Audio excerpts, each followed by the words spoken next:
DGISPR की आज senior journalist से इंटरेक्शन था, तो उसमें 3-4 अहम नुकात थे। एक तो उन्होंने कहा कि भारत समंदर के अंदर एक फॉल्स फ्लैग ऑपरेशन की तैयारी कर रहा है। पुलवामा में, ये पहलगाम में यही हरकत वो पहले कर चुका है और जिसका जवाब उसको पहले अभिनंदन की शक्ल में और दूसरी दफ़ा 7 त्यारे गिराने की शक्ल में जवाब अच्छे तरीके से पाकिस्तान उसको दे चुका है। लेकिन फिर वो अपनी कोशिश से बाज नहीं आएगा, क्योंकि मोदी ने जो ये शिकस्त खाई है पहलगाम वाले वाक़े के बाद, और उसको मोहरे तस्दीक उसकी 50-60 दफ़ा US प्रेसिडेंट ट्रंप उसके ऊपर लगा चुके हैं कि पाकिस्तान और इंडिया की जंग के दौरान 7 त्यारे जो थे वो मार गिराए गए। तो पाकिस्तान के JF-17 ने और J-10 ने जो उसके 7 त्यारे गिराए हैं वो उसको हज़म नहीं होंगे। तो अभी 2 हफ्ते में करे, 6 हफ्ते में करे या 2 महीने में करे, मोदी से आप किसी भी वक्त एक अग्रेशन की दोबारा तवक्को रख सकते हैं। तो पाकिस्तानी फ़ौज का जवाब ये है कि हम तैयार हैं, आओगे तो पहले से ज़्यादा शिद्दत के साथ और क़ुव्वत के साथ जवाब देंगे। दूसरी डिटेल्स उन्होंने सबमिट की कि पाकिस्तानी बॉर्डर के ऊपर अफ़गानिस्तान साइड से जो टेररिज्म का स्पिल ओवर है उसमें बहुत तेज़ी आई है। पाकिस्तान वहाँ से भी मौसर तरीके से जवाब दे रहा है। लेकिन एक चीज़, एक कॉन्टेक्स्ट है, वो पाकिस्तान को, मुझे, आपको, पाकिस्तान की पार्लिमान को, सियासतदानों को, पाकिस्तान की फ़ौज को, सबको अच्छे से समझना चाहिए और उसके ऊपर हमें पाकिस्तान के दाखिली हालात के ऊपर भी नज़र रखनी चाहिए। ये जो महीना है नवंबर का, ये बहुत इवेंटफुल हो सकता है। ईस्टर्न बॉर्डर भी गर्म है, वेस्टर्न बॉर्डर की सूरत हाल भी ठीक नहीं है। इस्तांबुल में टॉक्स हुई हैं, सीज़ फायर की कंटिन्यूशन है, 6 नवंबर को दोबारा भी बैठेंगे, लेकिन यहाँ मुकम्मल नॉर्मलाइजेशन या पीस प्रिवेल कर जाए इसके इम्कानात बहुत कम है। TTP, जिसको आज DGISPR ने कहा कि वो अफ़गानिस्तान के अमीर के हाथ के ऊपर बैत करके बैठे हुए हैं, तालिबान के अमीर के हाथ, तो वो वही काम करेंगे जो अफ़गान तालिबान करते हैं। ये दोनों एक ही हैं, एक ही सिक्के के 2 रुख हैं। एक कहता है मैं तहरीके तालिबान अफ़गानिस्तान हूँ, दूसरा कहता है मैं तहरीके तालिबान पाकिस्तान हूँ। काम दोनों का एक ही होगा। और ऐसे ही मौके के अंदर पाकिस्तान में 27वीं तरमीम भी शुरू हो रही है, और ऐसे ही मौके के अंदर पाकिस्तान तहरीके इंसाफ के अंदर एक नया ग्रुप भी बनाया जा रहा है। इसे आप किंग्स पार्टी भी कह सकते हैं। किंग्स पार्टी पहले भी तजर्बा हुआ था, परवेज़ खटक को आगे लगा के एक पार्टी बनाई गई थी जिसको इलेक्शन में वोट ही नहीं पड़ा, और अब दोबारा भी कोशिश हो रही है। और उस किंग्स पार्टी का हिस्सा कौन बनेंगे ये अभी थोड़ा सा कहना कबल वक्त है। लेकिन आज एक DGISPR से सवाल हुआ कि चीफ ऑफ डिफेंस स्टाफ, क्या उसका भी कोई ओहदा बनाने की कोशिश हो रही है या तजवीज़ मौजूद है? तो उन्होंने कहा कि ये पार्लिमान का काम है, 27वीं तरमीम करना हमारा तो काम नहीं है। तो हुकूमत इस हवाले से कोई राय लेना चाहेगी तो वो राय ले लेगी, तो हम राय दे देंगे।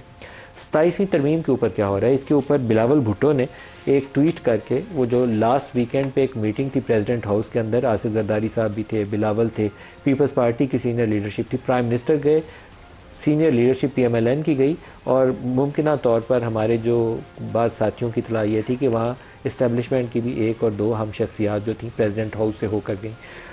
उन्होंने कहा कि वज़ीर-ए-आज़म की सरबराही में, ये बिलावल की ट्वीट है, वज़ीर-ए-आज़म की सरबराही में नून लीग के वफ़द की सदर ममलकत और बिलावल भुट्टो से मुलाकात हुई। 27वीं तरमीम में आइनी अदालत का क्या, ये वो चीज़ें हैं जो लास्ट वीक हमारे साथ JUI से कामरान मुर्तज़ा साहब थे, उन्होंने हमारे प्रोग्राम में वो थे, और राना सनाउल्लाह साहब थे, उन्होंने कुछ नुकात की निशानदही की थी। वही नुकात हैं जो यहाँ दोहराए जा रहे हैं। 27वीं तरमीम में आइनी अदालत का क्या, एग्जीक्यूटिव मजिस्ट्रेट्स और जजेस के तबादले शामिल हैं। NFC में सूबाई हिस्से का तहफ़्फ़ुज़ ख़त्म करना, एक चीज़ जो इनएविटेबल है पाकिस्तान को करना, ये मैं अपनी इजाफा कर रहा हूँ, NFC को रिव्यू करना पड़ेगा, क्योंकि जब से नया NFC वार्ड बना है वफाक कंगाल हो गया और सूबों के पास इतने इजाफी वसाइल हैं कि कचरे के डब्बे के ऊपर भी चीफ मिनिस्टर की तस्वीर छप सकती है, और वो कोई और ऐसे लायानी कामों के ऊपर पूरे अखबारात के इश्तहार छाप देते हैं जिसके ऊपर वेस्टफुल स्पेंडिंग का खदशा जो है बड़े खुले तरीके से सामने नजर आता है।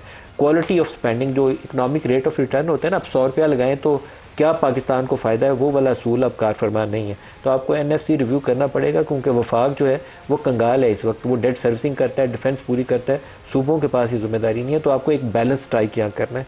तो बिलावल कह रहे हैं कि NFC में सूबाई हिस्से का तहफ़्फ़ुज़ ख़त्म करना भी 27वीं तरमीम में शामिल है।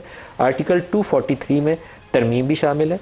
तालीम और आबादी की मनसूबाबंदी, वफाक और वापसी की तरमीम शामिल है। ये जो तालीम और पॉपुलेशन कंट्रोल वाले कुछ स्टेप्स हैं, वो वफाक चाहता है कि इसके ऊपर उनका कंट्रोल हो जाए। 18वीं तरमीम में ये सब्जेक्ट्स जो थे सूबों को ट्रांसफ़र कर दिए गए थे। 27वीं आइनी तरमीम में ECP election commission of Pakistan के सरबराह की तकर्री का जो डेडलॉक है उसको ख़त्म करके उसका हल भी ढूंढना है। तो बिलावल भुट्टो ने कहा है कि 6 नवंबर को सेंट्रल एग्जीक्यूटिव कमेटी का इजलास होगा, उसके अंदर इन तरमीम के ऊपर गौर किया जाएगा। मुमकिन तौर पर जो शिकें सामने आई हैं आइन की जिसमें तरमीम गौर किया जाएगा, 160 है, 160 की शिक 3A है, आर्टिकल 213 है, आर्टिकल 243 है, आर्टिकल 191A है और इसी तरीके से आर्टिकल 200 है जिसमें जजेस के ट्रांसफ़र के तरीकाकार के ऊपर दोबारा रिव्यू किया जाएगा और NFC अवार्ड के हवाले से तब्दीलियाँ, इस तरह के कुछ और भी इकदाम हैं। बहुत डिटेल हो जाएगी अपने मेहमानों की तरफ और उनसे जानेंगे कि उनके सामने क्या है। मैं दोबारा दोहरा रहा हूँ कि ये नवंबर का महीना इतना इवेंटफुल हो सकता है कि हमें बहुत एहतियात करनी है।